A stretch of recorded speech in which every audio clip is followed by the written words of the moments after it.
Hello നമസ്കാരം. ഇന്നലെ interview എടുത്തു, പ്രേക്ഷകരെല്ലാം കണ്ടു. പക്ഷെ അതിലൊരു ചോദ്യം ഉണ്ടായിരുന്നു, എവിടെ എൻ്റെ കൂട്ടുകാരൻ ധ്യാൻ എവിടെ നിന്ന് ധ്യാനിക്കുന്നത് ധ്യാൻ. പിന്നെ സെറ്റ് പ്രോപ്പർട്ടി റിപ്പീറ്റ് ഷർട്ട് മാത്രം മാറിയിട്ടുണ്ട്. ഈ ക്യാമറ 2 ഷോട്ടും അതിന്റെ സെപ്പറേറ്റ് ക്ലോസും അല്ലേ? ഇല്ല എല്ലാവരും ക്ലോസ് ഉണ്ട് കേട്ടോ, എല്ലാവരും ക്ലോസ് ഉണ്ട്. എന്നാ പിന്നെ എന്നെ ഒറ്റയ്ക്ക് ഇരുത്തിയാ പോരെ? അല്ല അത് പോരെ, അത് മതിയോ? ഞങ്ങൾ ഇന്നലെ വന്നതല്ലേ, അത് മതിയോ? നമുക്ക് പുതിയതായിട്ട് എന്താ പറയാ. പിന്നെ ഞാനും പുതിയതായിട്ട് നമ്മളെ ദുബായിലെല്ലാം പറഞ്ഞല്ലേ. ഇപ്പൊ മനസ്സിലായല്ലോ, ഇപ്പൊ മനസ്സിലായല്ലോ. കഥ ആർക്കും പറഞ്ഞു കൊടുക്കല്ലേ. അല്ല ഞാൻ പറയില്ല, എൻ്റെ അടുത്ത് കഥ പറഞ്ഞിട്ടില്ല. അത് നമ്മളെല്ലാം എഡിറ്റ് ചെയ്ത് കളഞ്ഞു. പ്രേക്ഷകർ മുമ്പിൽ പറഞ്ഞു തരാൻ നമ്മൾ എഡിറ്റ് ചെയ്തുണ്ട്, ഒന്നും നമ്മൾ പുറത്തു വിട്ടിട്ടില്ല. ഈ ഏതോ ഒരു ബിറ്റ് അവസാനം എന്തോ പോയില്ലേ? ഇല്ല, ആരും അഭിനയിക്കേണ്ടതായിരുന്നു. എന്തിനാണ് അതൊക്കെ പറയുന്നത്? ഞങ്ങളുടെ കൂടെ അല്ലാത്ത സമയത്ത് ഇന്റർവ്യൂ ചെയ്യണ്ട ഈ പടം ഇറങ്ങുന്നവരെ ധ്യാനെ. അല്ല, ധ്യാൻ നാളെ കോഴിക്കോട് പോവല്ലേ, പിന്നെ ഞാൻ മുക്കത്ത് പോകുന്നുണ്ട്. ലോക്കൽ അപ്പൊ ചാനലിൽ ഇന്നലെ അവിടെ സംസാരിച്ചവരോട് എന്ത് സംസാരിക്കാൻ? ഇന്നലെ സംസാരിച്ചോട് കംപ്ലീറ്റ് ഒന്നും സംസാരിക്കും. ധ്യാൻ മൊത്തം ഇവരോട് ചോദിച്ചാൽ മതി. ധ്യാനാണ് ഇന്ന് ചോദിക്കുന്നത്. ഞാനങ്ങ് അയച്ചെന്നാ മതിയായിരുന്നു. അങ്ങനെയാണ് സൗകര്യമല്ലേ. ധ്യാൻ ചോദിച്ചാൽ മതി. ഒന്നുമില്ല, ഇന്ന് ഒരു പാട്ടിറങ്ങി ഗംഭീരമായിട്ടുണ്ട്. നമ്മൾ ഇപ്പം തന്നെ നോക്കുമ്പോൾ 1.5 ലക്ഷം പേരായി. നമ്മൾ ഇരിക്കുമ്പോൾ തന്നെ 2 മണിക്കൂറുണ്ട്. അപ്പോൾ ആ സോങ് കണ്ടു കഴിഞ്ഞപ്പോൾ നമുക്ക് നിവിനെയാണ് അതിനകത്ത് കാണിച്ചിരിക്കുന്നത്. അപ്പോൾ നേരത്തെ ഇന്നലെ എൻ്റെ ഇൻ്റർവ്യൂ പറഞ്ഞു ഇവരെല്ലാവരും ഒന്നിനൊന്നിനും മെച്ചമായിട്ട് ഇതിന് ചെയ്തു എന്നുള്ളൂ.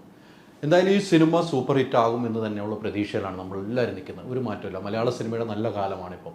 അതിൽ ആ പുസ്തകത്തിൽ എഴുതി ചേർക്കാൻ പറ്റുന്ന ഒരു സിനിമയാണ് വർഷങ്ങൾക്ക് ശേഷം എന്ന് ഉറച്ച വിശ്വാസത്തോടു കൂടി തന്നെയാണ് ഞാനിവിടെ ഇരിക്കുന്നത്. അങ്ങനെ ആകട്ടെ, തീർച്ചയായിട്ടും. Bye. ഓക്കെ.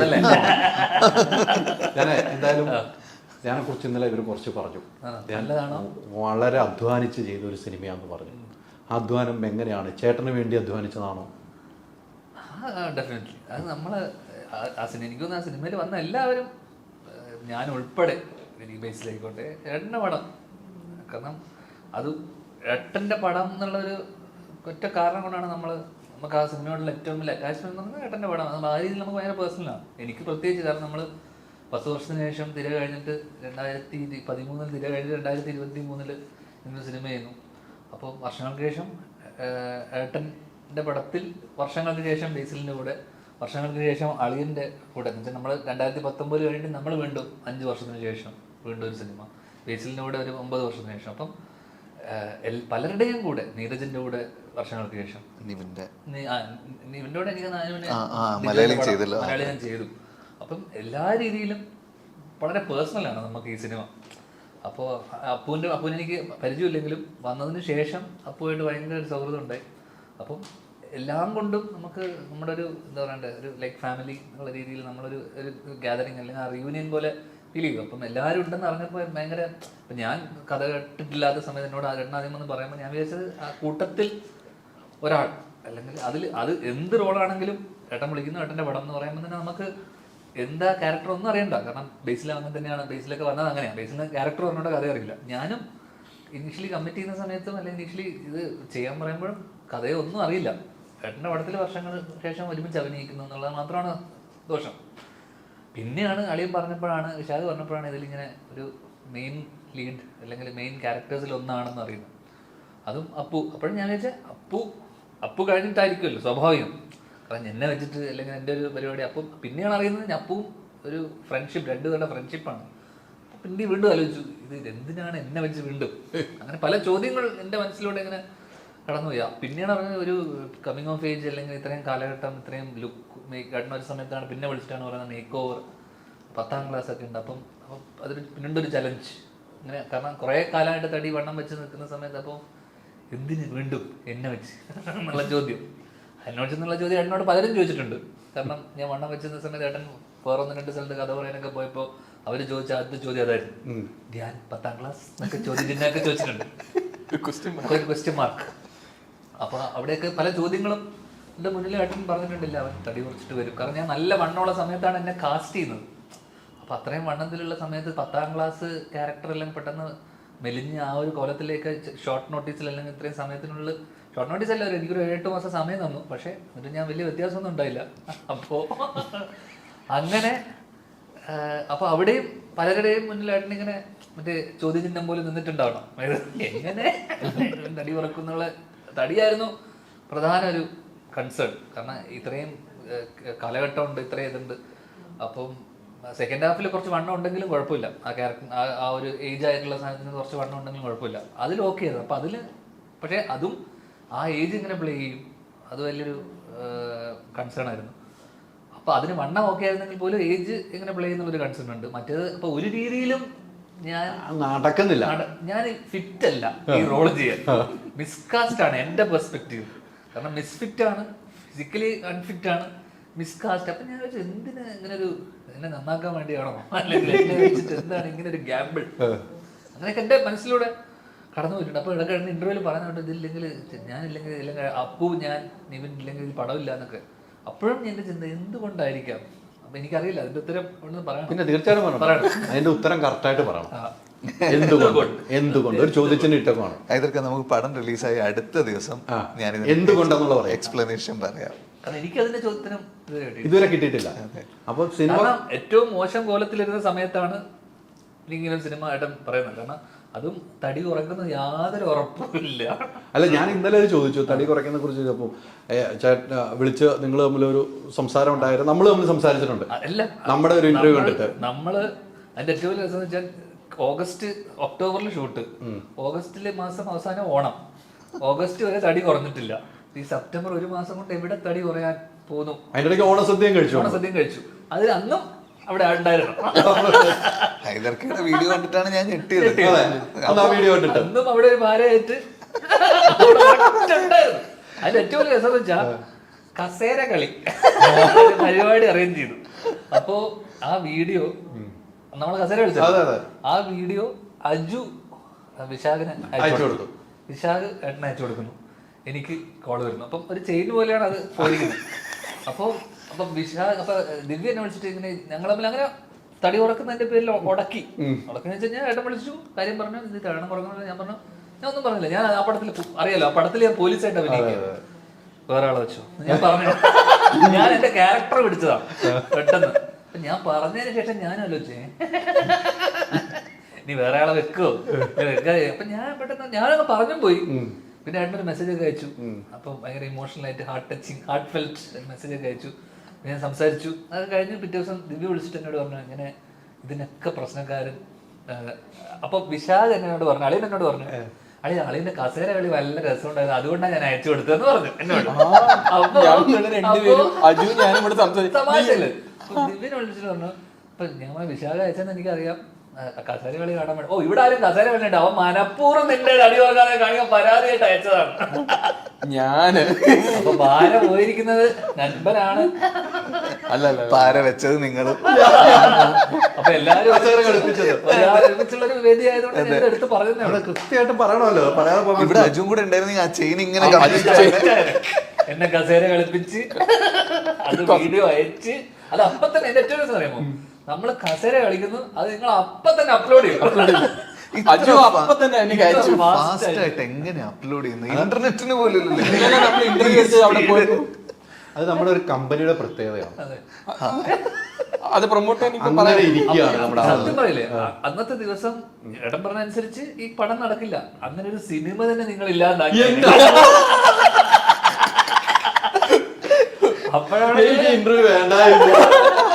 അപ്പോഴാണെങ്കിൽ സെറ്റ് വർക്ക് നടന്ന് ഏകദേശം 1.5-2 കോടിയോളം ഇൻവെസ്റ്റ് ചെയ്തു.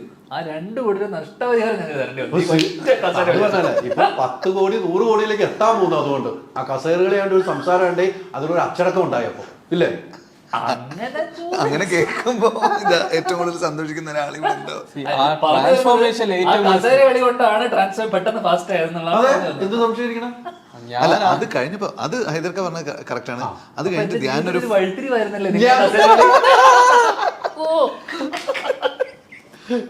അല്ല, അതിനുശേഷം ധ്യാനൊരു ഫയർ വന്നു. അത് പിന്നെ നമ്മള് കൂടെ അഭിനയിക്കുന്ന ആർട്ടിസ്റ്റിന്റെ അടുത്തൊക്കെ ചോദിക്കുമ്പോ ഏട്ടാ ഒന്നും കഴിക്കുന്നില്ല എന്ന് പറഞ്ഞു എൻ്റെ അടുത്ത്. ഇപ്പൊ ഒന്നും കഴിക്കുന്നില്ല, ആ കൂടെ കുറച്ച് പച്ചക്കറിയും ഇടയ്ക്ക് പ്രോട്ടീനും മാത്രമേ കഴിക്കുന്നുള്ളൂ, വേറൊരു സാധനം കഴിക്കുന്നില്ല എന്ന് പറഞ്ഞു. ബിരിയാണി ഇല്ലാതെ അത് പിന്നെ ഒരു 1.5 മാസം 2 മാസം പിടിച്ചെടുത്തായിരുന്നു. ഞാൻ ആ കറക്റ്റ് ആ ഷൂട്ടിന്റെ സമയത്തിന് വേണ്ടി ഇപ്പൊ ഞാൻ പറഞ്ഞ ആ സിനിമ ആ സമയം നടക്കുന്ന ആ സമയത്തിന് വേണ്ടി മാത്രം ക്രാഷ് ഒക്കെ ചെയ്ത് ആ സമയത്ത് കുറച്ചു പിന്നെ സെക്കൻഡ് ഹാഫ് എത്തിയപ്പോൾ പറഞ്ഞു കുറച്ച് വണ്ണം ഉണ്ടെങ്കിലും കുഴപ്പമില്ലെന്ന് പറഞ്ഞപ്പോൾ കഴിച്ചു തുടങ്ങി. വെയിറ്റ് ചെയ്തിട്ട് പെട്ടെന്ന് കഴിഞ്ഞു തുടങ്ങി. അപ്പൊ turning ഇപ്പൊ point എന്ന് ഇവിടെ പറയുന്നത് നിന്നാണ് തുടങ്ങിയത്.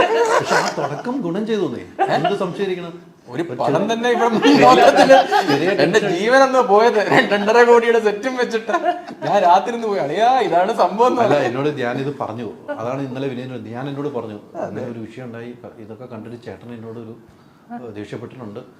ഞാൻ ദേഷ്യപ്പെട്ടല്ല, ഞാൻ സങ്കടം പറഞ്ഞതാ. അത് ദേഷ്യമായിട്ട് തോന്നിയല്ലേ? രക്ഷപ്പെട്ടത് ഞാനാ. തിരിച്ച് സ്വാഭാവികം. മാറ്റമൊന്നുമില്ല, ഇന്ന് വരെ മാറ്റം സംഭവിച്ചിട്ടില്ലല്ലോ. അങ്ങനെ ആ പടത്തിലേക്ക് വന്നു അല്ലേ? നിങ്ങൾ എൻ്റെ അറിവിൽ നിങ്ങൾ രണ്ടുപേരും ധ്യാനം മാറ്റി, നിങ്ങൾ രണ്ടുപേരും ഭയങ്കര സന്തോഷവാനാണ്. ധ്യാനം മാറ്റിയല്ലോ. അല്ല അവിടെ വന്ന് ഈ ഷൂട്ട് ചെയ്ത് കഴിഞ്ഞപ്പോൾ നിങ്ങൾ ഭയങ്കര സന്തോഷവാന്മാരാണ്. ഞാൻ അല്ലെങ്കിലും ഞാൻ നേരത്തെ ഇന്റർവ്യൂ പറഞ്ഞു, ഈ ഫസ്റ്റ് കോളില് അപ്പു ആണെന്ന് പറഞ്ഞു, രണ്ടാമത്തെ പേര് ധ്യാനാണെന്ന് പറഞ്ഞപ്പോഴേ എനിക്ക് ഭയങ്കര ഹാപ്പി ആയിരുന്നു. കാരണം നമ്മുടെ ബന്ധം അറിയാമല്ലോ, ഞാൻ ഫസ്റ്റ് സിനിമയിൽ വരാൻ തന്നെ കാര്യം ധ്യാന. അപ്പം ആ ഒരു ചെയിൻ, അപ്പം വർഷങ്ങൾക്ക് ശേഷം ലവ് ആക്ഷൻ ഡ്രാമ ഹൃദയം കഴിയുമ്പം അടുത്തൊരു പടത്തിൽ ഇവർ രണ്ടുപേരുമാണ് മെയിൻ ക്യാരക്ടേഴ്സ് എന്ന് പറഞ്ഞപ്പോൾ തന്നെ എനിക്ക് ഭയങ്കര ഒരു ഹാപ്പി മൊമെന്റ്. അതെനിക്ക് എങ്ങനെ എക്സ്പ്ലെയിൻ ചെയ്ത് പറയണമെന്ന് അറിയത്തില്ല. അപ്പം പിന്നെ ഈ സിനിമ ഞാൻ കഴിഞ്ഞ ആഴ്ച ഫുൾ ഞാൻ മൊത്തത്തിൽ കണ്ടു. അപ്പം മൊത്തത്തിൽ കണ്ടപ്പം അപ്പുവും ധ്യാനും ഇതേപോലെ എല്ലാവരും നല്ല രീതിയിൽ ചെയ്തിട്ടുണ്ട്. അപ്പം ഇത് ഞങ്ങളുടെ ഒരു ഫാമിലി റീയൂണിയൻ അല്ലെങ്കിൽ എല്ലാ ഫ്രണ്ട്സിന്റെ ഒരു ഒത്തുകൂടൽ.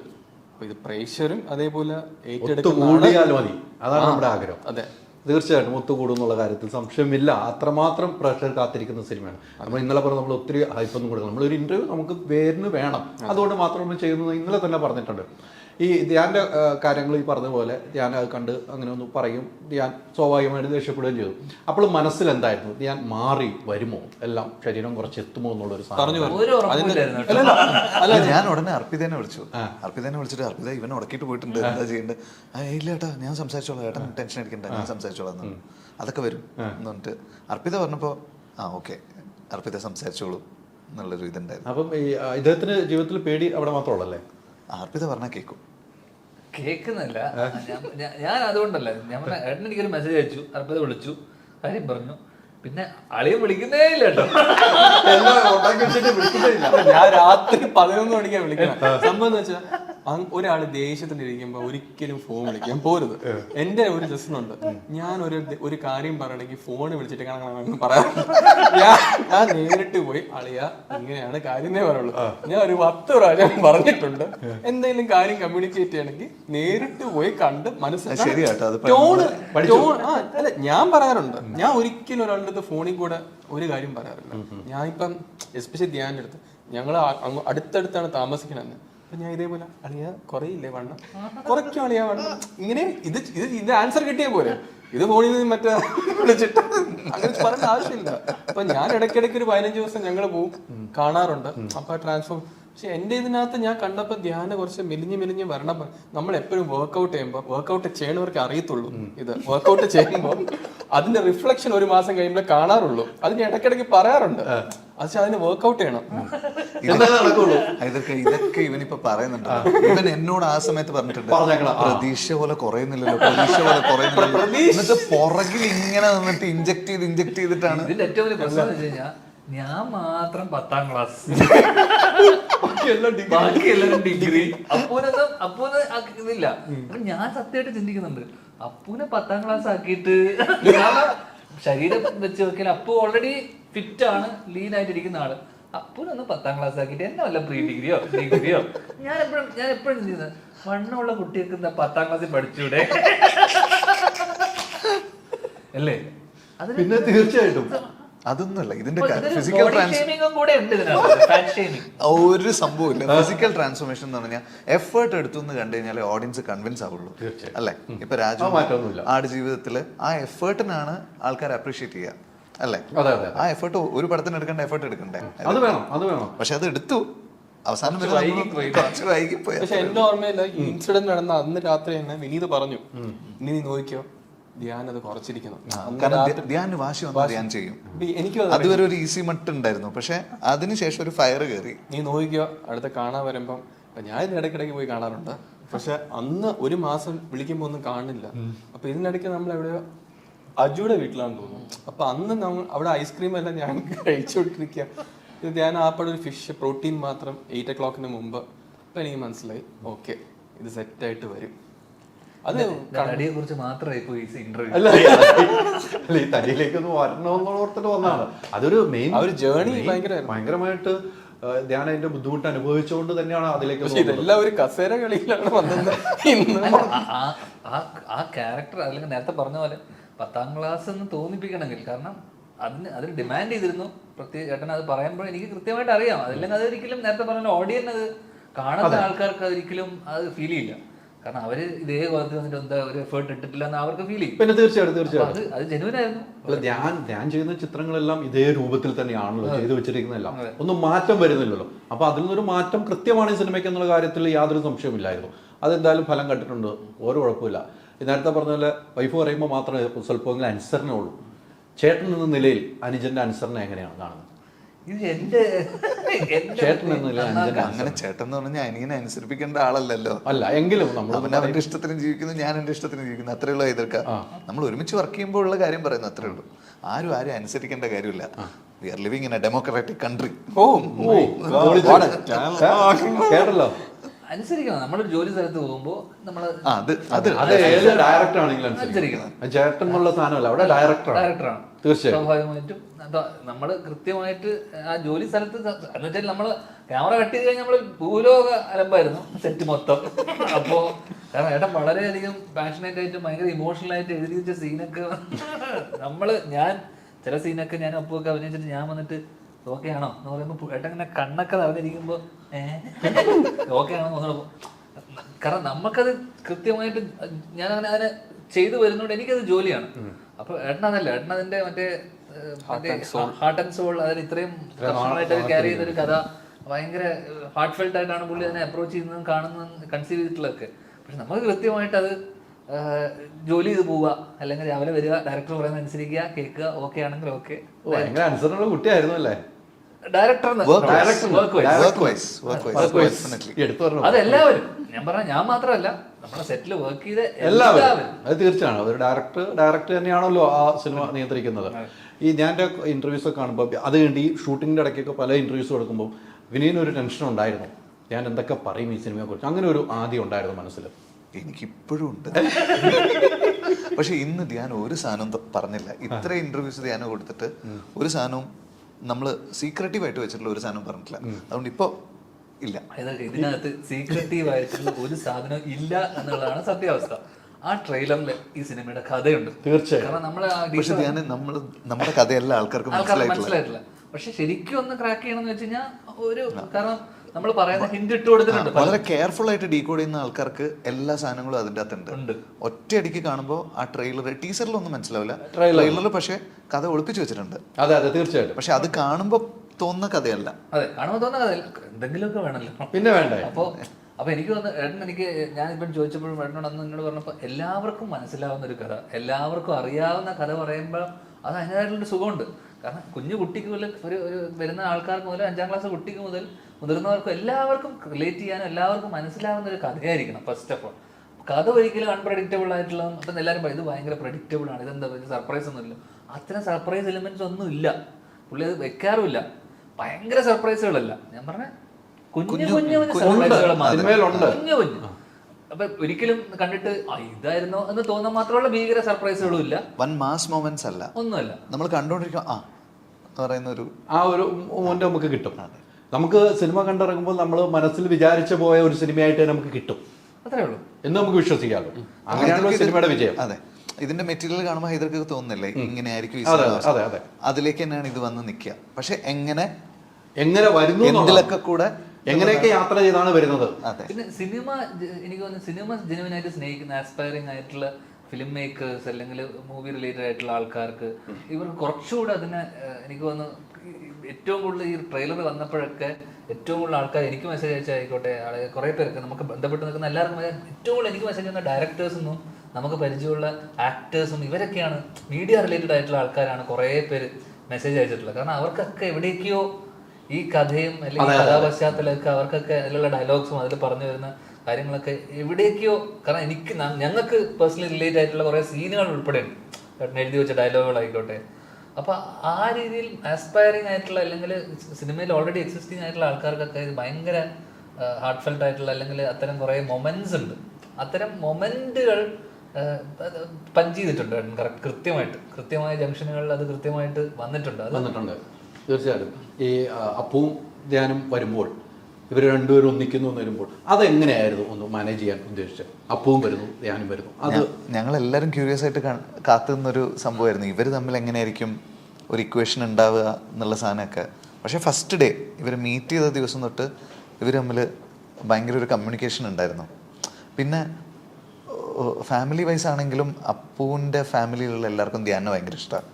ധ്യാൻ്റെ ഇൻ്റർവ്യൂവും കാര്യങ്ങളൊക്കെ അവർ ഭയങ്കര എൻജോയ് ചെയ്യുന്നത്. അപ്പോൾ ധ്യാനാണ് അപ്പൂവിൻ്റെ കൂടെ അഭിനയിക്കുന്നത് എന്നുള്ളതിൽ അവരെല്ലാവരും ഓൾറെഡി ഭയങ്കര ഹാപ്പിയാണ്. അപ്പോൾ അവർ പറഞ്ഞിട്ട് ധ്യാനിനെ പറ്റിയിട്ടൊരു പിക്ചർ ധ്യാനെ കാണുന്നതിന് മുമ്പ് തന്നെ അപ്പൂനുണ്ട്. അപ്പോൾ അതിൻ്റെ ഒരു പോസിറ്റിവിറ്റിയും കൂടെ ഉണ്ട്. പിന്നെ ഹൃദയത്തിൽ അപ്പു വർക്ക് ചെയ്തതിൻ്റെ കഥകളൊക്കെ വിശാഖ് പറഞ്ഞിട്ടും ഒക്കെ ധ്യാനിനറിയാം. അപ്പോൾ ധ്യാനും ആ ഒരു രണ്ടുപേർക്കും രണ്ടുപേരെ മീറ്റ് ചെയ്യുമ്പോൾ ആ ഒരു പോസിറ്റീവായിട്ടുള്ള ഒരു നോട്ടിലാണ് രണ്ടുപേരും മീറ്റ് ചെയ്യുന്നത്. പിന്നെ ഇവർ പെട്ടെന്ന് കമ്പനിയായി. ഫസ്റ്റ് ഡേ തന്നെ നമ്മൾ ഭയങ്കര ക്രൂഷ്യൽ ആയിട്ടുള്ള ഒരു സീൻ നമ്മൾ ഷൂട്ട് ചെയ്തതാണ് ഈ സീക്വൻസ്. അപ്പൊ ഇത് ഞങ്ങള് രണ്ടുപേരും ആ സീക്വൻസിന് മുന്നേ തുടങ്ങുന്നതിന് ഫസ്റ്റ് ടേക്കിന് മുന്നേ ആ ഷോട്ടിന് മുന്നേ മാറി നിന്നിട്ട് ഞങ്ങൾ ആക്ച്വലി മാറി നിന്ന് ചായ കുടിച്ച് സിഗരറ്റ് വലിച്ച അത് ഷോട്ടിലുള്ളതല്ല. ഞങ്ങൾ രണ്ടുപേരും മാറി നിന്ന് സിഗരറ്റ് വലിച്ചപ്പോ അളിയൻ അവിടെ പോയിട്ട് ഫോട്ടോ എടുക്കുന്ന പറഞ്ഞിട്ട് ഫോട്ടോഗ്രാഫറിനെ ഫോട്ടോ എടുപ്പിച്ച് ഫോട്ടോ ഭയങ്കര ഗംഭീര ഫോട്ടോ ആയി മാറി. സംബന്ധിച്ച ഞാൻ ദൂരത്തുനിന്ന് കാണുമ്പം ഇവരുടെ ക്യൂട്ട് എനിക്ക് പേഴ്സണലി ഭയങ്കര ഒരു രസമായിട്ട് തോന്നി ഇവരുടെ കെമിസ്ട്രിയും അവർ സംസാരിക്കുന്ന രീതിയും അല്ല. അപ്പൊ ഫോട്ടോഗ്രാഫർ ഞാൻ പിടിച്ച് വന്നിട്ട് ഈ എടുക്കാൻ പറഞ്ഞു. ഫസ്റ്റ് എനിക്ക് തോന്നുന്നു നിങ്ങള് ഫസ്റ്റ് അതിൽ വന്നപ്പോ ഫസ്റ്റ് ഫോട്ടോ ആണ് ഇപ്പം ഏറ്റവും കൂടുതൽ പ്രേക്ഷകർ ഏറ്റെടുത്തുന്ന ഫോട്ടോയാണ് കേട്ടോ. ഇനി സീനിൽ ഇല്ല എന്ന് നിങ്ങൾ പറഞ്ഞാലും ഞാൻ ഇത് കഴിഞ്ഞ ഉടനെയാണ് നമ്മൾ ആ ഏറ്റവും ക്രൂഷ്യൽ ആയിട്ടുള്ള സീനാണ് ഫസ്റ്റ് ഡേ തന്നെ ഇവർ ഒരുമിച്ച് ആ കോമ്പിനേഷൻ വരുന്നത്. പക്ഷെ ആ സീൻ കഴിഞ്ഞപ്പോഴേക്കും നമുക്ക് ഇവർ നന്നായി കണക്ട് ആവുന്നുണ്ടല്ലോ. ഇപ്പൊ വിശാഖ് എന്നോട് വന്നിട്ട് രണ്ടെണ്ണത്തിനെ ഒരുമിച്ച് കാണുമ്പോൾ ഒരു മാജിക് ഫീൽ ചെയ്യുന്നുണ്ടല്ലോ, ഒരു തരിപ്പ് കിട്ടുന്നുണ്ടല്ലോ എന്ന് പറഞ്ഞു. അപ്പൊ അത് നമ്മുടെ ക്രൂവിലുള്ള ആൾക്കാർക്ക് കിട്ടുന്നുണ്ടായിരുന്നു. കുറേ കാലമായിട്ടുള്ള സുഹൃത്തുക്കൾ ഇപ്പം നിവിനും അജുവും ഒരുമിച്ച് വരുമ്പോൾ എനിക്ക് എപ്പോഴും ഇൻസ്റ്റൻ്റ്ലി അത് ക്ലിക്ക് ആവാറുണ്ട്. അതുപോലെ ഇപ്പോൾ സൗബിനും ഫഹദും അങ്ങനെ ചില സൗബിൻ ബാസി അപ്പോൾ അങ്ങനെ ചില ആർട്ടിസ്റ്റ് വരുന്ന സമയത്ത് നമുക്ക് ഇൻസ്റ്റൻ്റ്ലി ഒരു സാധനം തോന്നുന്നുണ്ടല്ലോ. അപ്പോൾ അത് ഫസ്റ്റ് ഡേ തൊട്ട് ഇവർക്ക് നമുക്ക് മോണിറ്ററിലല്ല നമ്മുടെ ഷോകളിൽ കാണുമ്പോൾ തൊട്ട് ഫീൽ ചെയ്യുന്നുണ്ടായിരുന്നു. അത് കൃത്യമാണ്. ഓരോരുത്തർ ഒരുമിച്ച് കൂടുമ്പോൾ അത് കൃത്യമായിട്ട് നമുക്ക് മനസ്സിലാക്കിയെടുക്കണമെങ്കിൽ അത് നല്ല കഴിവോടുകൂടി മനസ്സിലാക്കി. ഇപ്പം നിങ്ങളിപ്പോൾ ഇരിക്കുമ്പോൾ തന്നെ നമുക്കൊരു വൈബ് കിട്ടുന്നതാണ്. ഇതിൻ്റെ ഇടയ്ക്ക് നമ്മുടെ ഒരു പ്രൊഡ്യൂസർ ഇരിപ്പുണ്ടല്ലോ, അതിൻ്റെ എല്ലാ പ്രശ്നങ്ങളും സോൾവ് ചെയ്യാൻ വേണ്ടി ഇരിക്കുന്ന ഒരാളെ പോലെ നമുക്ക് ഫീൽ ചെയ്യണം. സെൻട്രലിൽ ഇരിക്കണമുണ്ട് എല്ലാ ചീത്തയും ഞാൻ കേൾക്കണം. ഈ ഞാൻ ഇന്റർവ്യൂസ് കാണുമ്പോൾ എങ്ങനെയാ സാധാരണ തോന്നുന്നു? നമുക്ക് സന്തോഷം വരാറുണ്ട്. സത്യം പറഞ്ഞു കഴിഞ്ഞാൽ എനിക്ക് നല്ല സ്ട്രെസ് ഉണ്ടാവുമ്പോൾ ഞാൻ എടുത്തിട്ട് എൻ്റെ ഇന്റർവ്യൂ കാണാറുണ്ട്.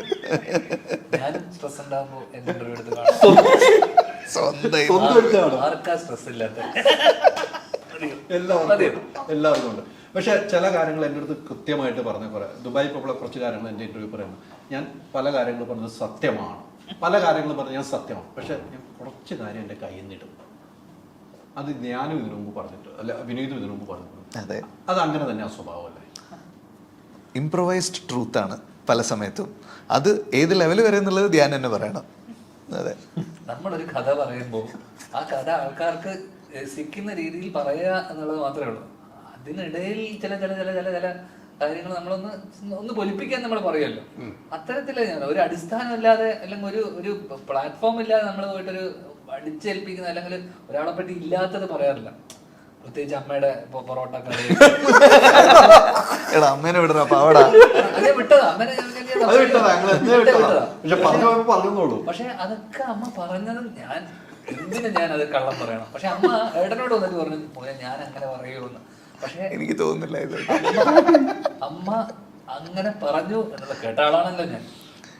അമ്മ പറഞ്ഞു കാണും, പക്ഷെ അത് അമ്മ ആശുപത്രിയിലാ പറഞ്ഞെന്നുള്ളത് ഞാൻ വിശ്വസിക്കൂല. കാരണം അച്ഛൻ ആശുപത്രിയിൽ കിടക്കുന്നത് ആ കോണ്ടെക്സ്റ്റ് ഭയങ്കര ക്യാച്ചിയാണ്. പക്ഷെ ആ കഥ നടന്നതായിരിക്കും അവിടെ നടന്നതായിരിക്കും എന്ന് എനിക്ക് വിശ്വാസം. ഇതിനിടയിൽ ഒരു സംഭവം ഉണ്ടായി എന്ന് വെച്ച് കഴിഞ്ഞാൽ അതിന് മുന്നേ നടന്ന ഒരു സംഭവം എന്ന് വെച്ചാൽ ഇത് പറയാൻ ഇതിലൊരു കണക്റ്റഡ് ആയിട്ടുള്ള അച്ഛൻ ഐസിയുലാണ് എനിക്ക് തോന്നുന്നത് നമ്മുടെ ലവാശ സമയത്താണ് ആ സമയത്താണ് തോന്നുന്നല്ലേ. അങ്ങനെ ഒരു ഹോസ്പിറ്റലാണ്. അപ്പം ഹോസ്പിറ്റലിൽ കയറി അമ്മ റൂമിലോട്ട് കയറി കഴിഞ്ഞതിന് ശേഷം ആ റൂമിലോട്ട് കയറുന്ന സമയത്ത് അമ്മ പെട്ടെന്ന് ഒരു കുട്ടി വന്നിട്ട് ആ റൂമൊക്കെ തുറന്നു നോക്കിയിട്ട് അച്ഛൻ എന്താണ് അവസ്ഥ ഭയങ്കര ക്രിട്ടിക്കലായിട്ട് നിൽക്കുന്ന സമയത്ത് അമ്മ വന്നിട്ട് കെറ്റിലും ഇല്ല, മര്യാദ കയറ്റി മര്യാദ ഒന്നുമില്ല, മറ്റേ ഹോസ്പിറ്റലിൽ എല്ലാ ഫെസിലിറ്റി ഉണ്ട് മോളെ, ഇത് എന്ത് ഹോസ്പിറ്റലായിരുന്നു ഇത് അമ്മ ചോദിച്ചതാ. ഇത് കഴിഞ്ഞിട്ടാണ് പൊറോട്ട പറഞ്ഞത്. ഓക്കെ, അപ്പോഴും എല്ലാം ഒരേ ടൈമിലാണ്. അതേ ടൈമിലാ. അത് ഹൈദർക്ക് അച്ഛൻ എന്തെങ്കിലും ചൂടുവെള്ളം കൊടുക്കണമെന്നോ അങ്ങനെ എന്തെങ്കിലുമൊക്കെ അമ്മ ആലോചിച്ചിട്ടുണ്ടോ? ഇത് ഇവൻ പറയുമ്പോ ഇത് ഇങ്ങനെ തോന്നും ആൾക്കാർ. അമ്മയ്ക്ക് ചായ കുടിക്കാനാന്ന് പറഞ്ഞു. അപ്പോഴും അമ്മ ആലോചിക്കുന്നത് ഈ ഹോസ്പിറ്റൽ സൗകര്യമില്ലല്ലോ, മോളെ. അതിന്റെ കാരണം ഇത്രയേ ഉള്ളൂ. അതായത് അച്ഛന് കിടക്കുന്ന സമയത്ത് ചൂടെടുക്കാൻ പാടില്ല, ചൂടുവെള്ളം കൊടുക്കണമെങ്കിൽ പെട്ടെന്ന് എടുത്ത് കൊടുക്കാം, ഇതായിരിക്കും അമ്മ ആലോചിച്ചിട്ടുണ്ടായിരുന്നു. പക്ഷെ അത് ഇവൻ പറയൂല, ഇവൻ ഈ കഥ പറയുന്നില്ല. അതെ, അമ്മ അന്ന് പറഞ്ഞ കാര്യം ഇതായിരുന്നു. അപ്പൊ ആ കുട്ടി, ഞാൻ ആ കുട്ടീനോട് ഒരു മോളെ പൊയ്ക്കോന്ന് പറഞ്ഞേ, കാരണം അതല്ലല്ലോ. അപ്പൊ അവള് ആ കുട്ടി വിചാരിക്കൂലേ ഈ എന്ത് സ്ത്രീ ഭർത്താവ് അവിടെ. അപ്പൊ ഞാൻ നമ്മ എന്താ കഴിക്കാൻ വേണ്ടെന്ന് പറയുന്ന സമയത്ത് ഞാൻ സ്വാഭാവികമായിട്ടും നമുക്ക് ചപ്പാത്തി പറയാം അല്ലേ, അതിഥികളൊന്നും എന്നും വേണ്ട മോനെ കഴിക്കാൻ, എനിക്കൊന്നും വേണ്ട ഞാൻ പറഞ്ഞതൊക്കെ അങ്ങനെയല്ലേ പറയാ. പൊറോട്ട ഉണ്ടോ ഉണ്ടോന്ന്, അത് ഞാൻ ഫോണിങ്ങനെ പിടിച്ചു നിൽക്കുന്ന സമയത്ത് ചപ്പാത്തി ഉണ്ട് പൊറോട്ട ഉണ്ടോന്ന് ചോദിക്കും. ഇങ്ങനെ എന്നോട് പറഞ്ഞേ, കാരണം അച്ഛൻ ഉള്ള സമയത്ത് പൊറോട്ട കഴിക്കാൻ സമ്മതിക്കൂല, അച്ഛൻ മൈദക്കെതിരാ. ഓക്കെ, അപ്പോ ആകെ കിട്ടിയൊരു ചാൻസ് ഇതാ, ഇത് കഴിക്കാൻ, പൊറോട്ട കഴിക്കാൻ. ഉള്ള സമയത്ത് ഐസിൽ കിടക്കുമ്പോഴല്ലേ കഴിക്കാൻ പറ്റൂ, പിന്നെ എപ്പോ കഴിക്കാൻ പറ്റും? പറ്റൂല. കിട്ടിയ ചാൻസ് എന്നോട് ഞാൻ ഫോൺ പിടിച്ച് നിൽക്കുന്ന സമയത്താണ് പൊറോട്ട ഉണ്ടെന്ന് ചോദിക്കുന്നത്. ആഗ്രഹമല്ലേ, ഞാൻ അല്ല ശബ്ദത്തിൽ തന്നെ പറഞ്ഞു കാര്യമാണ്. പുട്ടാകാം അല്ല പൊറോട്ട ശബ്ദത്തിൽ തന്നെ പറഞ്ഞ, പുട്ടല്ല പൊറോട്ട.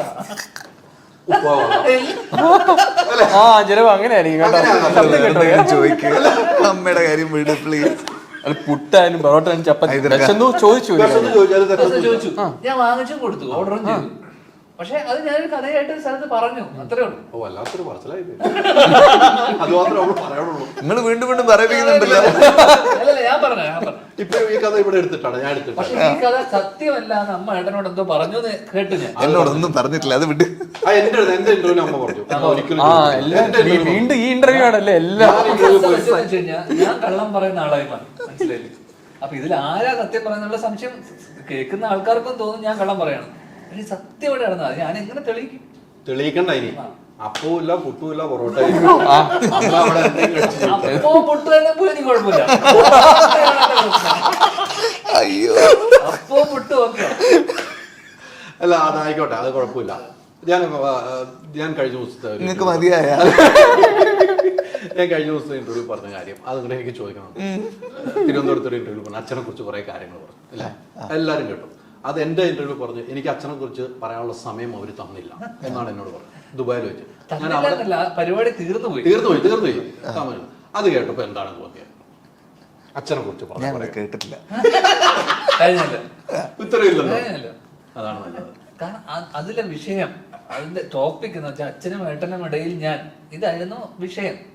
അപ്പം അനൂപ് ഏട്ടൻ നമ്മുടെ കൈരളിയിലെ നമ്മുടെ പഴയ ഷോ ഒക്കെ ചെയ്തിട്ടുള്ള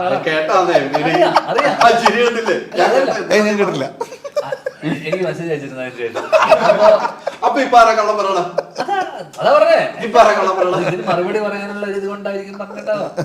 പക്ഷെ ഞാൻ അന്ന് പറഞ്ഞൊരു കാര്യത്തിനകത്ത് അനൂപേട്ടൻ അങ്ങനെയുള്ള ചോദ്യങ്ങൾ, അനൂപേട്ടൻ അത്യാവശ്യം അച്ഛനും ഞാനും ഇടയിൽ ഉണ്ടായിട്ടുള്ള സംഭവങ്ങളൊക്കെ അറിയുന്ന ആളാണ്, കുടുംബ സുഹൃത്താണ്. അച്ഛൻ അനൂപേട്ടനോട് എന്റെ കാര്യങ്ങളൊക്കെ ഷെയർ ചെയ്തിട്ടുണ്ട്. അപ്പൊ അനൂപേട്ടൻ എന്നോട് അങ്ങനെ ഒരു ചോദ്യം ചോദിച്ചപ്പോഴാണ് ഞാൻ ആ മൊത്തം സിനാരിയോ അന്ന് നടന്ന സംഭവങ്ങളൊക്കെ ചെറിയ രീതിയിൽ പറഞ്ഞത്. അതായിരുന്നു ടോപ്പിക്. അപ്പം സ്വാഭാവികമായിട്ടും അന്ന് നടന്ന സംഭവത്തിനെ വെച്ച് ഞാൻ പറഞ്ഞതെന്ന് വെച്ച് കഴിഞ്ഞാൽ അച്ഛൻ എന്തുകൊണ്ട് പക്വതയോടെ അന്ന് എന്നോട് പെരുമാറില്ല. ഏത് അച്ഛൻ എന്നെ ഇരുത്തിക്കൊണ്ട് മോനെ എന്താ മോനെ ചെയ്യാൻ ആഗ്രഹിക്കുന്നത് ചോദിച്ചില്ല, എന്താ മോനെ പറ്റിയത്. അങ്ങനെ പറയാൻ പറ്റുന്ന ഒരു ബാല്യമായിരുന്നില്ല ഹൈദർക്ക് ഇവന്റെ. അങ്ങനെ എന്തുകൊണ്ട് എന്റെ അച്ഛൻ ഒരു രീതിയിൽ പെരുമാറിയില്ല, അതെന്റെ സങ്കടം. അതിന് പകരം എന്റെ അച്ഛൻ എന്നെ തല്ലാൻ വരുന്നു, സഭ്യം ചീത്ത വാക്കുകൾ കൊണ്ട് എന്നെ ഇതാക്കുന്നു. പക്ഷെ സ്നേഹം കൂടുമ്പോഴാണ് അവിടെ ചീത്ത പറയാനും ദേഷ്യപ്പെടാനും ഒരു പേരന്റിന് അത് സത്യമാണ് കേട്ടോ. നിങ്ങൾ ഭയങ്കര മോശം പേരന്റാണ്. സ്നേഹം കൂടുമ്പോ ചീത്ത പറയണോ? അല്ല, അത് സ്നേഹത്തിൽ പറയാം. മകനെ എന്താണ് മോനെ, മോന്റെ പ്രശ്നം, മോൻ എന്തുകൊണ്ട് പഠിക്കാൻ മകനെന്നൊക്കെ വിളിച്ചിരുന്നു മകൻ ഒരറ്റത്ത് മകനെന്നൊക്കെ ഉണ്ടായിരുന്നു. ദൂരെ അറ്റത്ത് എന്തിലും വരുമ്പോഴായിരുന്നു. അല്ലാതെ ഇതിന്റെ ഏറ്റവും രസം എന്ന് വെച്ച് കഴിഞ്ഞാൽ ഈ ഡാഷ് മോൻ എന്ന് പറയുമ്പോ പുള്ളിയെ തന്നെയല്ലേ വിളിക്കുന്നത്. അതിന്റെ ഒരു ഐറണിയും കൂടെ ചിന്തിക്കണം. എന്തിനാണ് ഇങ്ങനെ വിളിക്കുന്നത്? നിങ്ങളെ തന്നെയല്ലേ മനുഷ്യ. ഞാൻ നിർത്തി കേട്ടോ.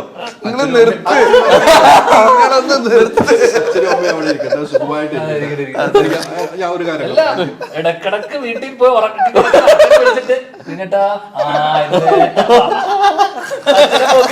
ഇന്റർവ്യൂ എടുക്കുന്ന ആളാ. ഞാൻ ഒരു ഇന്റർവ്യൂ കുറച്ചാളും എന്നോട് പറഞ്ഞു, എന്നെ അച്ഛൻ വിളിച്ചു രാവിലെ 7:30 മണിക്ക് പറഞ്ഞു ഒന്നിങ്ങോട്ട് ഒരു കാര്യം പറയാനുള്ളത്. അങ്ങനെ ആയിരിക്കില്ല. 7:30 മണിക്ക് എന്നെ വിളിക്കുന്നു. അപ്പൊ ഞാൻ ഉറക്കാതെ ഞാൻ തിരിച്ചു വിളിച്ചു. എവിടെയാന്ന് ചോദിച്ചു. ഞാൻ വീട്ടിലേക്ക് വരാൻ പറഞ്ഞു. ഞാൻ നേരെ വീട്ടിൽ അമ്മയ്ക്ക് സംശയം, ഇന്റർവ്യൂ എടുക്കാൻ പറഞ്ഞാൽ മൈക്കുണ്ടോ എന്ന് തോന്നി. ഇവിടെ ഒന്നുമില്ല, എന്നെ വിളിച്ചിരുന്നു എന്ന് പറഞ്ഞു. ഞാൻ കയറി ചെന്നിരുന്നു. അപ്പൊ ഒന്നും പറയാനില്ല, മറ്റേ അവിടുത്തെ സ്ഥലം വിൽക്കുന്ന കാര്യത്തിനാണ് എന്നെ വിളിച്ചത്. സ്ഥലം വിൽക്കാനുണ്ടെന്ന് പറഞ്ഞു. അങ്ങനെ ഇരുന്നപ്പോൾ അമ്മ വന്ന് പറഞ്ഞു, കഴിഞ്ഞ ദിവസം ഒരാൾ വന്ന് സിഗരറ്റ് കൊടുത്തു അച്ഛന്. അതൊന്ന് പേടിപ്പിക്കണമെന്ന് എന്നോട് അച്ഛനെ ഞാൻ പേടിപ്പിക്കണമെന്ന് അമ്മ എന്നോട് പറയുമ്പോൾ തന്നെ ഒരു ക്യാമറ വെച്ച് ഇന്റർവ്യൂ ഇന്റർവ്യൂ എടുത്തിട്ടില്ല. ദൈവം സത്യം എടുത്തിട്ടില്ല. വെറുതെ ഇതാണ് ഈ ഞാൻ കള്ളം മാത്രം പറയുന്നത്. ഇപ്പൊ തെളിയിച്ചിരിക്കും. ഞാനെല്ലാം കള്ളം പറയുന്നത്. അത് അതിന് മുമ്പാണ്. മുന്നേ പോയി. അങ്ങനെ പോയിരുന്നു. ഞാൻ അച്ഛനോട് കുറെ സംസാരിച്ചു. അപ്പോഴാണ് എന്നോട് അച്ഛൻ ഞാൻ്റെ കാര്യം മറ്റേ സിനിമയുടെ കഥയൊക്കെ എന്നോട് പറയും. ഇന്നലെ നമ്മൾ ചോദിച്ചത് അത് ചോദിക്കുന്നത് സിനിമയുടെ കഥ എന്നോട് പറഞ്ഞത്. അങ്ങനെയാണ് അച്ഛൻ എന്നോട് പറഞ്ഞത്. എന്തായാലും അച്ഛനെ അടുത്ത് പോകുമ്പോൾ നമുക്ക് ഇപ്പോൾ പോകുമ്പോഴും ഈ എപ്പോൾ പോയാലും നമുക്ക് വീണ്ടും വലിയ എനർജിയാണ് അച്ഛൻ തരുന്നത്. പറയാതിരിക്കുന്നത് എല്ലാ കാര്യങ്ങളും ഓർത്ത് പഴയ കാര്യങ്ങളും ഓർത്ത് സംസാരിക്കാൻ, ഇഷ്ടമുള്ളവരടുത്ത് സംസാരിക്കാൻ അച്ഛന് വലിയ താല്പര്യമാണ്.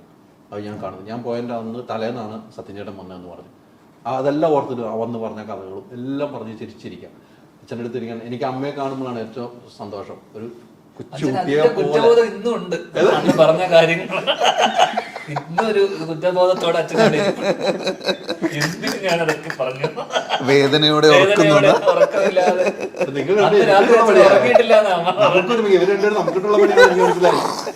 ഇതൊരു ട്രയാങ്കിള് പോലെ പോവല്ല, അങ്ങോട്ടും ഇങ്ങോട്ടും ഒക്കെ. സിനിമ നടത്തി തന്ന എന്റെ 2.5 കോടി വെള്ളത്തിലായനെ നിങ്ങളൊരു. പക്ഷെ ഞാനിപ്പോഴെല്ലാം അറിയണേ എവിടെന്നാ ഇത് പോയെന്ന്. പക്ഷെ അതിന്റെ ഉത്തരവാദി നിങ്ങൾ തന്നെ കേട്ടോ. അയച്ചു കൊടുക്കാൻ അതാദ്യം പറയണം.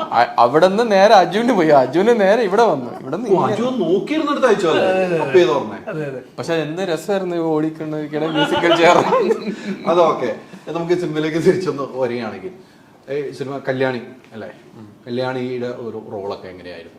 സിനിമയുടെ കഥ പറയാതെ പോകണം. കല്യാണി എത്തിക്കഴിഞ്ഞപ്പോഴേ ഇവര് കല്യാണിയുടെ ഇന്റർവ്യൂ എടുത്തപ്പോൾ ഞാൻ ചോദിച്ചു അപ്പുവായിട്ട് എങ്ങനെ, അപ്പുയെ കുറിച്ച് എനിക്കൊന്നും പറയാനില്ല. നമ്മൾ പെട്ടെന്ന് എസ്കേപ്പ് ആയിട്ട് പോയി. കല്യാണം അത് അമ്മു എവിടെ പോയി കഴിഞ്ഞാൽ അപ്പുവിനെ പറ്റിയിട്ടുള്ള ചോദ്യം ചോദിക്കുന്നുണ്ടായിരിക്കും.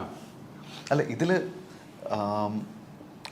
70s ഒരു ക്യാരക്ടറായിട്ട് തന്നെയാണ് അമ്മു വരുന്നത്. അപ്പോൾ ഇവർ തമ്മിൽ ഉള്ള ചില മൊമെന്റ്സും കാര്യങ്ങളൊക്കെ ഉണ്ട്. അതിൽ കൂടുതൽ എനിക്ക് പറയാൻ പറഞ്ഞാൽ ഞാൻ കട്ട് ചെയ്ത് കളയുള്ളൂ. എന്താ പിന്നെ എന്ത് നിങ്ങൾ ചോദിച്ചേ?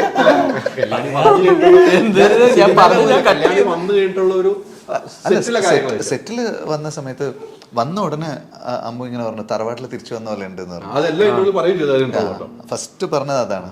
അല്ല, ഫസ്റ്റ് അവിടെ മെഡ്രാസിലെല്ലാം ഭയങ്കര പ്രൊഡ്യൂസർമാരെല്ലാം ഇങ്ങനെ മറ്റേ അനക്കൊണ്ട എന്താ മറ്റേ AC അതായത് മറ്റേ ഈ ഫസ്റ്റ് ഫ്ലോറിലേക്കൊക്കെ എത്തണമെങ്കിൽ അനക്കൊണ്ട എന്ന് പറയുന്ന ഒരു സാധനം വെച്ച് കഴിഞ്ഞാല് അകത്തേക്ക് മറ്റേ AC കിട്ടുള്ളൂ. അപ്പൊ അത് വേണമെന്ന് പറഞ്ഞു. അപ്പൊ വിശാഖ് എന്ത് വേണമെന്ന് പറഞ്ഞു കഴിഞ്ഞാലും വിശാഖിന് ആദ്യം ടെൻഷനാ. ഇതിന്റെ ബില്ലാണല്ലോ വിശാഖ് ആലോചിക്കുന്നത്. ഇതൊക്കെ ആർട്ടിസ്റ്റിന് ആവശ്യമുള്ള സാധനമാണ്. അപ്പൊ ഇവ കുറെ പേര് വിളിച്ച് എന്തൊക്കെ പറഞ്ഞു. അമ്മു അല്ലേ, ഒരു കുഴപ്പമില്ല, ഏത് ചൂടിലാണെങ്കിൽ ഇവിടെ ഇരുന്നോളൂ. അങ്ങനെ എല്ലാ ചൂടിലും ഇവിടെ വന്നപ്പോ ശരിയായി. അല്ല വന്നപ്പോ വിശാൽ പറയുന്നു നമുക്ക്. പക്ഷെ ഈ അനക്കൊണ്ടൊക്കെ ഉണ്ടായിരുന്നു നമ്മുടെ സെറ്റില്. ഏതാണ് കൊണ്ട് ഞാൻ ഒന്നും കൊടുത്തില്ല. അല്ല ഉണ്ടായിരുന്നല്ലോ, അത് ആ പാട്ട് സമയത്ത് നമ്മള് വെച്ചിരുന്നു. ആ ശരി ശരി, ഞാൻ കൊടുത്തു കേട്ടോ. 2 ദിവസം കൊടുത്തു. 2 ദിവസം ആ പാട്ട് സോങ്ങിന് വീശി കൊടുത്തോ? അല്ല അത് ഞാൻ കൊടുത്തില്ല അനക്കൊണ്ട. എന്റെ അടുത്ത് വന്ന് ഇതിന് പകരം വീശി തരണം എന്ന് പറഞ്ഞു. ഞാനാ മൊത്തം വീശി കൊടുക്കേണ്ടി. നന്നായിട്ട് പണിയെടുപ്പിക്കും വിശാഖിന്. ഫസ്റ്റ് പടം തൊട്ടിട്ട് ട്രക്കിങ്ങിന് ഇതേപോലെ അസിസ്റ്റന്റിനെ ഇവൻ കട്ട് ചെയ്തു. അപ്പോ അല്ല അസിസ്റ്റൻസ് ആണെന്ന് പറഞ്ഞു. എന്താ അസിസ്റ്റൻസ് ഒന്നും പറ്റില്ല, ഇത്രയും ചെറിയ ഷൂട്ടിന് അസിസ്റ്റൻസ്. അപ്പൊ അമ്മ എന്ത് ചെയ്തെന്ന് വെച്ചാൽ ഞാൻ ബാഗ് സാധനങ്ങളൊക്കെ താൻ തന്നെ അങ്ങ് പിടി, ഞാൻ കയറട്ടെ. വിശാഖിന്റെ എന്റെ വിശാഖ അമ്മുവിന്റെ ബാഗും തോളത്തു, എന്റെ ബാഗ് ആ മല കയറുന്ന മൂന്നാറ് എന്നെ മൊത്തം. പക്ഷെ ആ കാശ് അങ്ങനെ മറ്റേ തിരുമലിന് കൊടുക്കേണ്ടി വന്നു. അങ്ങനെ പൈസ പോയല്ലോ. പക്ഷെ നമ്മൾ എന്ത് ലാഭിച്ചാലും ആ പൈസ നഷ്ടപ്പെട്ടല്ലോ. പക്ഷെ പൈസ നഷ്ടപ്പെട്ടില്ല, ഞാൻ കൊടുത്തൊന്നുമില്ല. എനിക്ക് അത്രയും എന്റെ ബോഡി ഉണ്ട്, അങ്ങനെ ചെയ്യേണ്ട ആവശ്യമുണ്ടോ? അല്ല അമ്മ വന്നു കഴിഞ്ഞപ്പോൾ കാര്യങ്ങൾ പല ഇന്റർവ്യൂ ഈ കാര്യങ്ങളാണ് പറഞ്ഞത്. എന്റെ തറവാട് വീട്ടിലേക്ക് പോയ ഒരു ഫീല് മാത്രമാണ് എനിക്കുണ്ടായത്. വേറെ ഒന്നും ഞാൻ സിനിമയെ കുറിച്ച് പറയില്ല. അവിടെ നിന്ന് പറഞ്ഞു കഴിഞ്ഞാൽ അവിടെ പ്രശ്നമാകുമെന്ന് പറയാം. ഒരു ഇന്റർവ്യൂലും പറയാം. അതിന് 2-3 സിനിമയുടെ ഇന്റർവ്യൂ ആയിട്ട് വന്നപ്പോൾ ഇത് തന്നെ പറഞ്ഞിട്ടുള്ളൂ. ഈ ധ്യാൻ ആദ്യമായിട്ടല്ലേ അമ്മ കാണുന്നതും? എങ്ങനെ ഉണ്ടായിരുന്നു? എനിക്ക് അമ്മയായിട്ട് കോമ്പിനേഷൻ കുറവായിരുന്നു. എന്നുവെച്ചാൽ എനിക്ക് ഒരു 2 സീനില് നമ്മളെല്ലാവരും ഒരുമിച്ചുള്ള ഒരു സീനിൽ ഉണ്ടായിരുന്നു. എല്ലാ കോമ്പിനേഷൻസ് ടോക്കി സാധനങ്ങളൊക്കെ കുറവായിരുന്നു അല്ലേ? ഈ വിനീതിന്റെ അടുത്ത് ഏറ്റവും ദേഷ്യം തോന്നിയ ഒരു സന്ദർഭം എപ്പോഴായിരിക്കും? നിങ്ങൾ ചോദിക്കും. ഏറ്റവും സന്ദർഭം ദേഷ്യം തോന്നി ഏതെങ്കിലും സമയത്തുണ്ടാവല്ലോ ഒരു ദേഷ്യം. ഇതെന്താണ് ഇങ്ങനെ പറഞ്ഞിട്ട്, എന്താണ് ഇങ്ങനെ അങ്ങനെ തോന്നിയ ഒരു സന്ദർഭം ഏതായിരിക്കും? അങ്ങനെ ഭയങ്കര ദേഷ്യം തോന്നിയ സന്ദർഭമൊന്നുമില്ല. ഇല്ല, അങ്ങനത്തെ സംഭവം ഇല്ല. ഏറ്റവും ഇഷ്ടം തോന്നിയത് എപ്പോഴാണ്? അങ്ങനെയില്ല, ഒന്നുമില്ല. ഇഷ്ടം തോന്നാനും ദേഷ്യം തോന്നാനും ഉള്ള 2 സന്ദർഭങ്ങളും ഉണ്ടായിട്ടില്ല സത്യം പറഞ്ഞു. നമ്മളിപ്പോ ഈ സിനിമ അല്ലെങ്കിൽ ഇപ്പൊ ഇതുമായിട്ട് ബന്ധപ്പെട്ടാണല്ലോ നമ്മളിപ്പോ അടുത്ത് കാണുന്ന കാര്യങ്ങളൊക്കെ. അപ്പൊ എനിക്ക് ആദ്യത്തെ ഇതിന്റെ പ്രധാന പ്രശ്നം വെച്ചാൽ മോണിറ്ററും പോകുന്ന സ്ഥലത്തൊക്കെ മോണിറ്ററും സ്പോട്ടും ഉണ്ടാവും, എഡിറ്റും.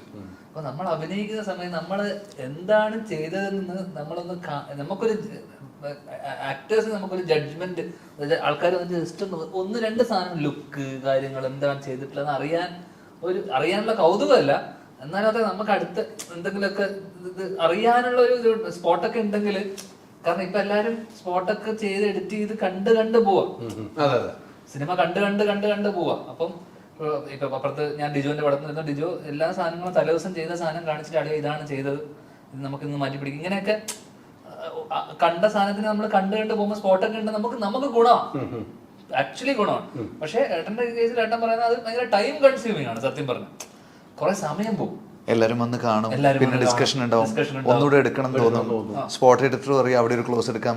നമ്മള് സിനിമാറ്റിക് ലാംഗ്വേജ് ഉണ്ടല്ലോ, നമ്മളൊരു ഷോർട്ട് ഡിവിഷൻ ചെയ്ത് കഴിഞ്ഞാൽ നമുക്കൊരു ലാംഗ്വേജ് ഉണ്ടാവുമല്ലോ. അവരെ അതിനെ പറ്റിയിട്ട് അവർക്ക് അറിയില്ലല്ലോ. അപ്പോൾ അവർ ഇതിനൊരു ക്ലോസും കൂടെ ഉണ്ടെങ്കിൽ നന്നായിരിക്കും. അപ്പം നമ്മൾ എടുത്തതിൽ എന്ത് മിസ്റ്റേക്ക് ഉണ്ടെങ്കിലും കറക്റ്റ് ചെയ്യുന്ന ഒരു എഡിറ്റർ എൻ്റെ കൂടെ ഉണ്ട്, രഞ്ജേട്ടൻ. അപ്പോൾ രഞ്ജേട്ടൻ ഉള്ളതുകൊണ്ട് എനിക്കങ്ങനെ ഒരു ഇപ്പൊ മെയിനായിട്ട് സ്പോട്ട് യൂസ് ചെയ്യുന്ന വെച്ചാൽ ആക്ഷൻ കണ്ടിന്യൂറ്റി കറക്റ്റ് ആയിട്ട് നമുക്ക് പിടിക്കണമെങ്കിൽ പഴയ പോലെ എല്ലാവരും പഴയ പേപ്പറിലൊക്കെ ജസ്റ്റ് നോട്ട് ചെയ്ത് പോകും. ആക്ഷൻ കണ്ടിന്യൂറ്റി പിടിക്കുക എന്ന് പറയുന്നത് അത്ര എളുപ്പമുള്ള പരിപാടിയല്ല. അപ്പം പെട്ടെന്ന് ഒരു സാധനം അപ്പൊ കൃത്യമായി നോട്ട് ചെയ്തില്ലെങ്കിൽ അവർക്ക് ഭയങ്കര പണിയാണ് അസിസ്റ്റന്റ് ഡയറക്ടേഴ്സിന്. അവരുടെ പണി കുറച്ചുകൂടെ ഈസി ആക്കാനും കൂടെ വേണ്ടിയിട്ടാണ് സ്പോട്ട് വെക്കുന്നത്. പലരും ആക്ഷൻ കണ്ടിന്യൂറ്റിക്ക് വേണ്ടി മാത്രം സ്പോട്ട് വെക്കുന്ന ആൾക്കാരുണ്ട്. പക്ഷെ നമുക്കും ഗുണം ചില സാധനങ്ങൾ കണ്ടിട്ട് ഒന്ന് ഇതെങ്ങനെയല്ല ഇതെന്ന്. അപ്പം ഫസ്റ്റ് 3-4 ദിവസം എനിക്കും അപ്പൂനും യാതൊരുവിധ ജഡ്ജ്മെന്റും ഇല്ല. എന്താ ചെയ്യുന്നതെന്നോ എന്താണ് ഇത് പരിപാടിയെന്നോ നമുക്ക് ഈ ലുക്ക് എന്താണെന്നോ ഒന്നും അറിയില്ല. കാരണം ഈ ചെറിയ സാധനത്തിന് നമ്മൾ ഔട്ട് കാണുമ്പോൾ അപ്പൂനും എന്താ പരിപാടി എന്ന് കിട്ടുന്നില്ല, എനിക്കും. കാരണം നമ്മൾ ഓൺ സ്ക്രീൻ ഈ കെമിസ്ട്രി വർക്ക് ആവുന്നുണ്ടോ, ഈ സാധനം എന്താണ് നമുക്കറിയണമല്ലോ, നമ്മൾ ചെയ്യുന്ന എന്തെങ്കിലും രീതിയിൽ ഓക്കെ ആണ്. അപ്പൊ ഏട്ടൻ പറയുന്നിടത്ത് നമ്മൾ ഓക്കെ, ഏട്ടൻ അത് കൃത്യമായി കൺസീവ് ചെയ്തിട്ട് ഏട്ടൻ അറിയാലോ ഇതാണ് വേണ്ടതെന്നുള്ളത്. പക്ഷെ എന്നാലും നമുക്ക് ആസ് ആക്ടർ നമുക്ക് എന്തെങ്കിലും അറിയാൻ പറ്റിയിരുന്നെങ്കിൽ എന്ന് എനിക്ക് തോന്നിയിരുന്നു ഒരു ഫസ്റ്റ് 4-5 ദിവസം. പിന്നെ ഇവിടെ പരിപാടി ഇതാണെന്ന് നമുക്ക് മനസ്സിലായുണ്ട്. കാരണം തിരയിലും സ്പോട്ട് യൂസ് ചെയ്തിട്ടില്ല, ഇങ്ങനെ തന്നെയാണ്. അപ്പൊ എനിക്കറിയാം. പക്ഷെ ഇത് കുറച്ച് ഹെവി പരിപാടിയല്ലേ, കുറച്ച് ഇമോഷണൽ ഒരു റോളർ കോസ്റ്റർ പരിപാടി ആയതുകൊണ്ട് നമ്മൾ ഇതിലേക്ക് ഒരൊറ്റ മീറ്റർ ഒരൊറ്റ മൂട് പിടിച്ചു കഴിയുമ്പോൾ ത്രൂ ഔട്ട് അതാ. ഇത് കുറെ വേരിയേഷൻസും കുറെ ചേഞ്ച് ഓവറും മേക്ക് ഓവർ ഒക്കെ ഉള്ളതുകൊണ്ട് നമുക്കത് എന്താണെന്ന് അറിഞ്ഞു പോയിരുന്നത് നല്ലതെന്ന് എനിക്ക് തോന്നിയിരുന്നു. അതാണ് എനിക്ക് ആദ്യത്തെ കുറച്ച് ദിവസത്തിന് ഒരു മറ്റേ കോൺട്രാക്ട് ഇവിടുന്ന് കരാറെടുത്തിട്ട് അടിച്ച് തീർക്കണം. അപ്പൊ ഞാൻ വിചാരിച്ചു, ഇത് എന്തോ ദേഷ്യമുണ്ടോ? കാരണം ചില സ്ഥലത്തൊക്കെ ഫോക്കസ് ഔട്ട് പോകുന്ന സ്ഥലത്തൊക്കെ ഞാൻ 1-2 ഷോട്ടൊക്കെ അത് മതി അപ്പൊ ഞങ്ങളുടെ ഫോക്കസ്. കാരണം ഞാൻ ഫൈനൽ കട്ട് ആലോചിക്കുന്ന ഹൈദർക്ക.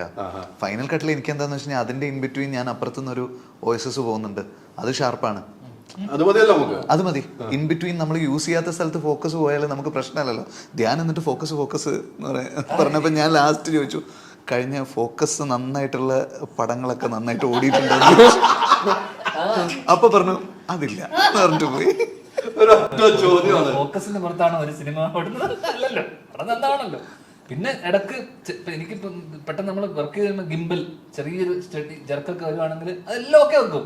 അപ്പൊ വിഷൻ ആണെങ്കിൽ അതൊന്ന് സ്റ്റെബിലൈസ് ചെയ്തൂടെ, ചെയ്യാം. ഫോക്കസ് ഷാർപ്പ് ചെയ്തൂടെ, ചെയ്യാം. അവൻ എന്ത് പറഞ്ഞാലും ചെയ്യാന്നല്ലാതെ പറയൂല.